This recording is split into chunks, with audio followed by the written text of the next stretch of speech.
Would you ever want to buy your own planet? Even if it was just the size of a house? It could be the perfect vacation spot. Unbeatable privacy and breathtaking views. What more could you ask for?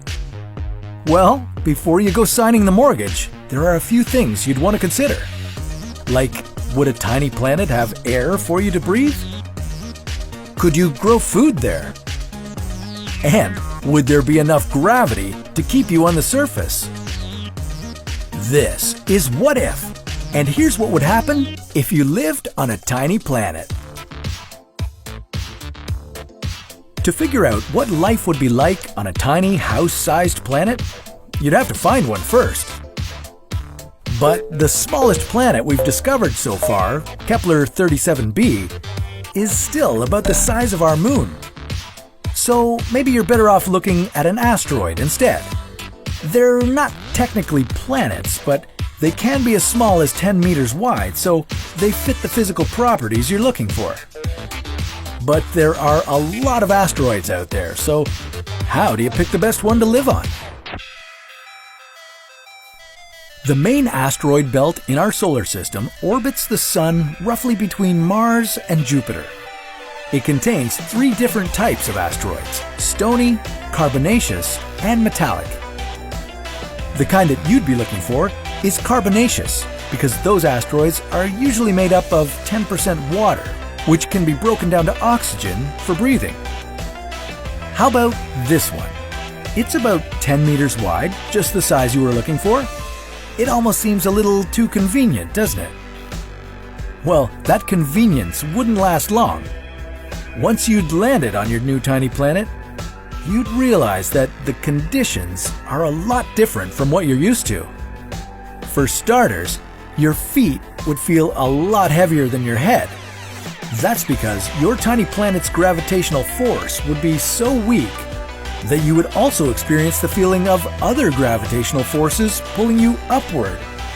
The other forces wouldn't be strong enough to pull you off the planet, but they would result in you feeling a mild stretching sensation as they compete with the gravity of your planet. Speaking of gravity, you'd also have to be careful how quickly you move around on this planet, because if you move too fast, you could escape its gravitational pull. Every planet has something called an escape velocity, which refers to the minimum speed an object must have to escape its gravitational field.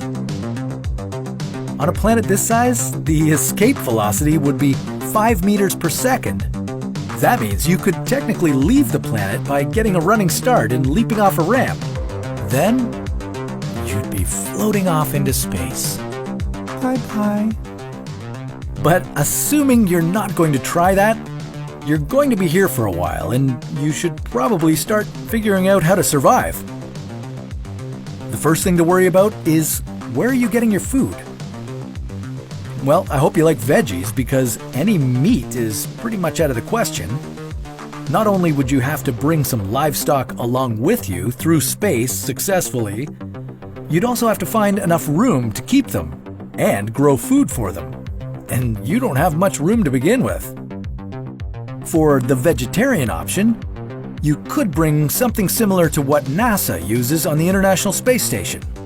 It's called the Vegetable Production System, and it's a garden that's about the size of a piece of carry-on luggage that can hold 6 plants. It's specifically designed to grow plants and vegetables in microgravity conditions. No, you wouldn't have the most exciting menu on your rocky retreat, but at least it would keep you alive. Now, before you go trying to figure out anything else, there's something you might want to see. A 2019 study published in the Astrophysical Journal states that any planet smaller than 2.7% of Earth's mass would lose its atmosphere and any liquid water it might have due to a lack of gravitational force. Well, even 2.7% of Earth's mass is still double the mass of the Moon, so your tiny planet would be without those 2 major components for sustaining life. If your planet can't hold an atmosphere, then you wouldn't be able to breathe, and you wouldn't have protection from the harmful radiation of space. So maybe buying yourself a tiny planet wouldn't be such a great idea after all. If you want a vacation in space, you're probably better off waiting for space hotels to be built. But that's a story for another What If.